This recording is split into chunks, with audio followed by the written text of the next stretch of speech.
Digimon Adventure 2020 Episode 2 is getting a lot of love because of the animation and how beautiful it is. So I figured why not drop a quick thoughts video today. I didn't really want to do a video today because today is my birthday, but I just got done watching the episode and I really wanted to give my thoughts on it. I'm not sure if I'm going to be reviewing Digimon every single week. I don't know yet. I think it depends on how it's received by you guys, but I'm definitely going to keep an eye on the series one way or another because so far I'm actually kind of more into it than I was the original Digimon. I used to have issues with the original Digimon because I thought that they kind of, I thought it was kind of predictable, to be honest with you, for at least the first half of it.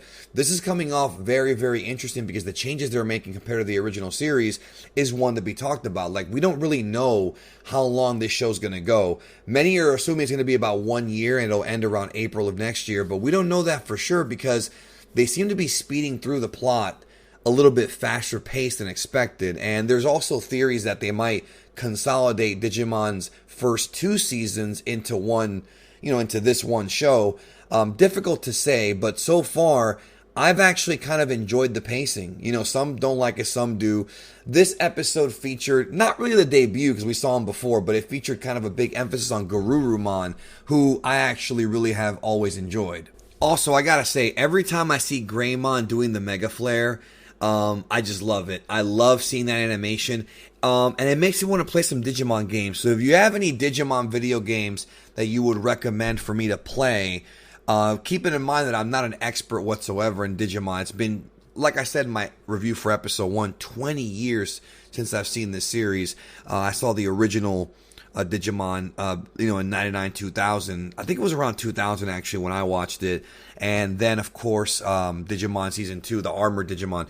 But if you have any good Digimon video games that I think that you think would be a good recommendation, leave them down below in the comments and I'd be more than happy to try them out. Now, as I said last week, I've never watched the Japanese version of Digimon until today. Well, no, I did watch the movies, but because I had downloaded them years and years ago, the first 3 movies, but I don't remember Yamato's voice being this deep. Like, for a kid, his voice is deep. He probably just went through puberty, but I mean, damn. But I like it. So the plot of the episode is pretty simple. Greymon and Garurumon, it's a cliffhanger from last week, have to do what they can to save the U.S. military because, there's glitches going on because of these rogue Digimon, and they have to go in there and kind of help out because this could end up being a major disaster, for everyone, really. And when they get there, I mean, it's freaking infested, and they have 2 minutes and 10 seconds to clean this whole thing up. The animation here during this cleanup is freaking clean. Now, Toshi Shida, of course, many Dragon Ball fans will remember him from doing a lot of big fights, including Gogeta versus Broly in Dragon Ball Super Broly. He lends his pen to this episode, and of course, anytime Shida comes along, it's going to be a quality cut. And it was a quality cut again. I enjoyed it. I enjoyed this whole sequence. It felt very refreshing, and I can't remember there being a cut quite like this in the original Digimon. But again, it's been a long time. Then they have this mutation where Greymon and Garurumon have to face off against what I consider the boss. It's like the video game, it's a boss. And I loved how they sold it. Like, the way the animation looked with Yamato's face and everything was just, he had this look like, okay, this is scary right now. And I really liked that scene. I really liked that sequence. It felt good. And so this evolved plant thing starts to kick their ass. I mean, they're doing their best, but it's too big, too strong. The team up between Garurumon and Greymon with Shida animating it was great. The way they lunged in and they bit this thing. I really liked it a lot.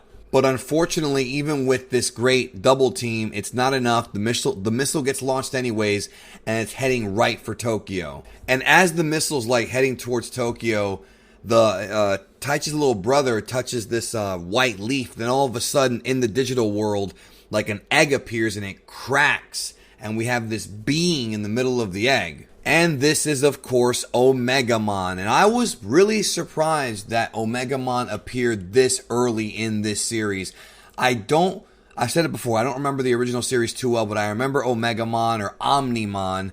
I think it's either name works. But anyways, I don't remember him appearing this soon. And also, I think they're skipping some evolutions. Because, again, my memory's fuzzy on this, but I could have sworn that there are other Digi-evolutions that Greymon and Garurumon have to go through before making OMEGAMON. And actually, I just looked it up, and it is OMEGAMON. It's not Omnimon, it's OMEGAMON. But again, I could have sworn that OMEGAMON didn't even appear in the series until much later in the original series. So this is going by at a breakneck speed. And I do think that OMEGAMON will be just tearing up this giant mutant evolved tree monster thing, which reminds me of something out of Evangelion.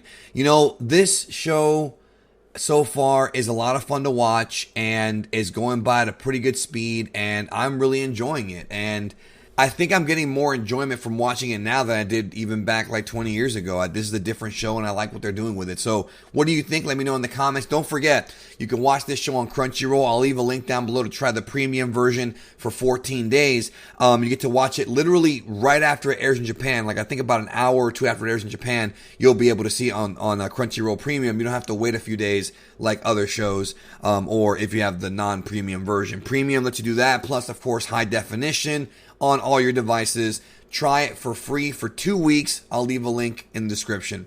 Thank you. Have a great day. And yeah, so far so good. We'll talk soon.